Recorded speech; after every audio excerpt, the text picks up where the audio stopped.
taasina waa mas-uuliyadda waalidka aabbaha hooyada macallinka iyo cid kastaale bulshada maqan bacdallahi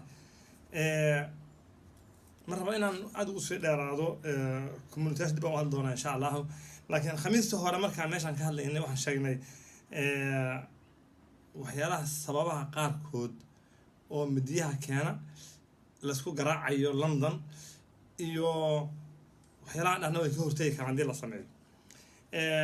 qofka marka dad badan waxay soo weydiiyeen ma la yaqaanaa sababta dhabta ah waxaan dhahayaa ilaahay baa garanaya subxaana watacaala wallahi sababta runta ilaahay baa og laakiin dadku waxbaa la saddex maraya walaal shay baa la sheegayaa laakiin ka macalin ahaan informationkan hayno dadkan ku dhex jirno bulshadanada anigu waxaan dhihi lahaa ilaa 5-6 qodob baa mas-uul ka ah waxaan oo lagu soo koobi karaa oo ay kow ka tahay dayacaad waalid ha ahaado macalin ha ahaado communitida saa hore uga hadalna dadkaas gruubka mas-uuliyadda ayaa wax badan ku fashilmay laakiin waxay isku soo biyo waalidiinta dayacaas kow waxa kaleetoo ku jira faqri waa faahfaahin doonaa insha allah oo ilmaha naga badanaaba hadda waxyaala isku haysto arada laga sheegay wax kamid daraagiskii cabaan laguma haysto haddana ma cabaan laakiin mainku ma aha ujeedo weyn daraaskii cabaan way gadaan weeyaan maxaa ogeeyey faqri waxyaalaha ka mid a dayaca keenay oo faqriga keenaya qayb waxaa kaa waalid yari ilmaha 90% hal waalid baa koriya hooyadu badan tahay waxyaalaha fashilka keenay oo inuu dariiqa la taagan yihiin waxbarasho xumo ha ahaado iskuulka ha ahaado dugsiga waxbarasho xumaa jirta waxbarasho xumadaasna qayb weyn waxaa ka qaata waalidiinto ilmihii waxay ku dareemaa travel safar sii wad soo wad سنة صومالي جوجا سنة كينيا جوجا سنة قاهرة جوجا سنة السعودية إنه سفر كمان بحلا وحيانا وقوسي درنا هو يعني حر حماده خدع توارد في علمه أوكي هذا ندي بيقول لعبته ضيعات كو وحي كانت فقري و لبدي والد مركي ماشي هو كلا تجان وهل والد مني هيو شغال عدو يراني سهل حبي قصار الرئيسة dhaqaale badan ma heli jireen meesha waa ka baxayaan waxaa laga yaabaa cunuga la midka ah inuu markii ay ka soo baxaan iskuulka corner shopka galo wax ka gato laakiin cunugana uusan ama wax gadan ama waxay gadan karin hooyooyin qaarkood iyo abees waxay ku fakaraan ilmaha lacag hayga barin ilmaha wadanka lacag ma waayaan laakiin suxun bay ku raadshaan daad u diido ilmaha haddaan lacag siiso waxbuu gadanayaa laakiin haddaad lacagta u diido lacagtii buu raadinayaa inuu lacagta raadsana oo waxaana la ku helay sidaa daraaddeed haddii hooyo xoogaa ordo dhowrtaa soo shaqayso ilmihina ka warhayso aabbana ka maqan yahay faqri ciddoo sar ku dhigaya okay haddii meesha aabba ka maqan yahay ama hooyo ka maqan tahay dayacaddu waxay ka imaanaysaa halka waalid ma cuntadu kariyaa ma iskuulka u kaxeeya mise waa u sheekeeya maba dhaci karto isumana keeni karo intay is arkaana way yaraanaysaa waalidyaro dhibaatada ay keentay waxaa ka mid ah oo meeshii ka maqan in cunugii waalidka maqan raadinayo oo waalidiin badan baan haynaa oo habarta hayso aabbahay baan rabaa ama aabbahayo hooyaday baan rabaa inkastoo aabbayaasha maqan yar yihiin laakiin way jiraan ilma single fatherna waa jira single motherna waa jira cunugana badanaa qof waalidkii markaas celinhayo mahane kalatuu raadshaa waxay keentaa cunugii inuu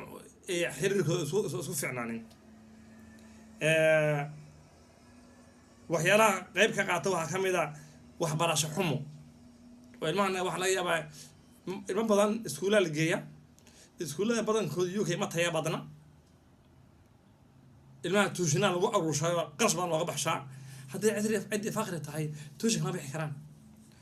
okay waxbarasho xumo maxay keentay inta wax iskanta aan gaarinin waxyaalaha asana waxa kamid ilmahan wadnaa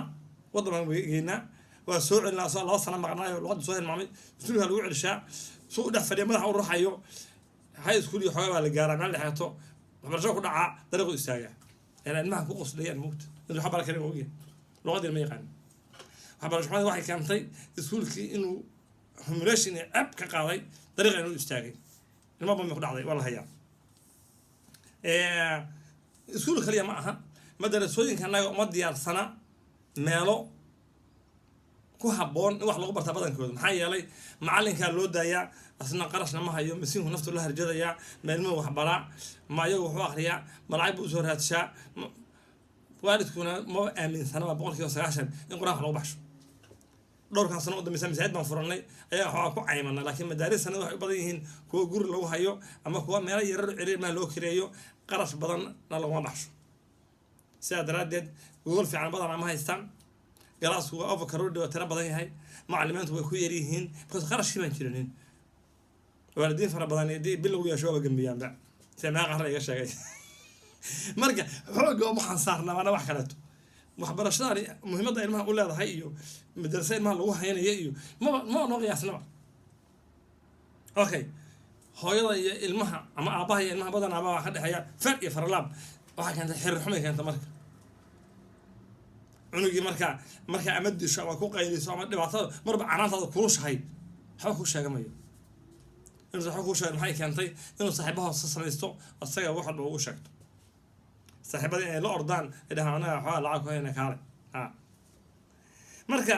dhibaato badan baa isbeersanaysa meesha waxaan ayaa mas-uulka ah yaxaan ayay tahay wax ka qabtaan waxaan bacdallaahi cidda la raba in usoo gurmato oo hooyadan daalan aabbahan dariiqa ku dhumay ilmahan madiyaha la garaacay usoo gurman lahayd waa cidda hore maanta kugu sheegay waa community-yaasha UK waxaa la sheegaa 2,000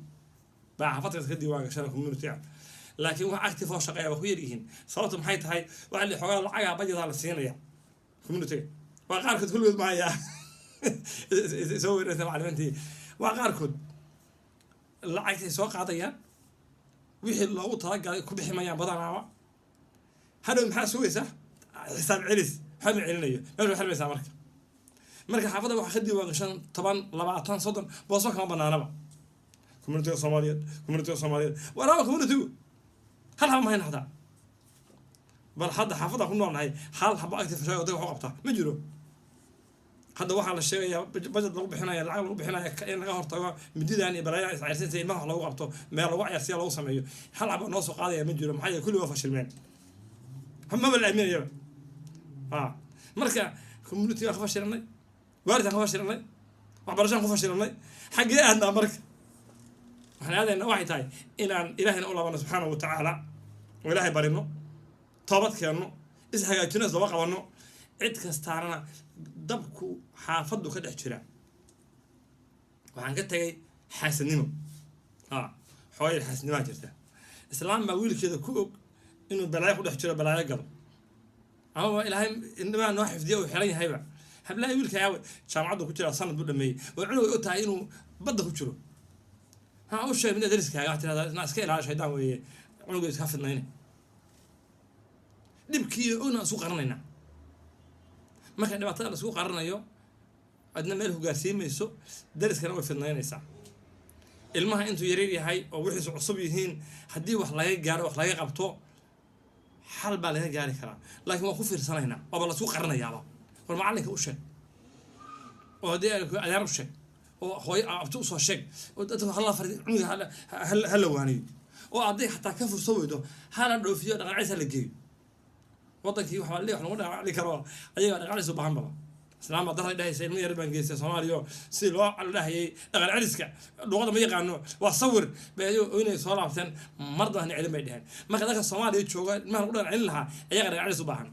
midda maqlay masaajidka qodbanaya darada dhahaya ilmaha khayra Soomaaliya Yurub la keenay waa sawiro aqli ma laha aan ku yiraahdo loo sheego ilmaha Yurub joogay meesha ku dhasheen bay waxay ku yihiin khatar kuwa Soomaaliya meesha khatar ku yihiin asaga weyn masaajidka qodbanaya dhahay ilmaha Soomaaliya jooga Yurub la keenay waa sawiro haddii Yurub la keen lahaa ilmaha ku qosli lahaa marka Soomaaliya waxay dhahaan mukulaal minankeeda joogta micil wax bay leedahay hal la ogaado inuu meesha ku koraan bay wax ku yihiin meesha la geeyana waxay ka baran karaan haddii fursad la siiyo laakiin markii la geeyo eeyo ku qosasho abtiraan ku qoslo macalinkuna soo caayo midaad masaajid ka sheego ilmaha dhaqan celis meesha looma ogeyn karaba ayaga dhaqan celis u baahan dadka Soomaaliya joogaan leesa u dhaqmayaan way wax laga bedelaa marka waxaan sheegay gabadha waxay tahay waa in dib loogu laabto cid walbaale hoosteeda dabka gubanay dabkaasna wax laga qabto si wax looga qaban lahaana farka iyo fool ma dhaqdo iyadoo Ilaahay la kaashanay subxaanahu wa ta'aala talo isduubni baan u baahannahay haddaan la helin laakiin qof kasta loo yidhaahdo aniga tayda igu filan intuu wadaadka u tago masaajidka joogan bilis wax bariya cidna ha iga sheegin dhatarka ha iga sheegin eed ha iga sheegin dad haddaan lagaa sheegin yaa loo sheegaya marka haddaan waxaa maqli jiray oo albaabka isoo xiraa kaligaa oynaysaa marka kaligaa meesha ku oynaysaa wallahi cid kaleeto adiga ilaahay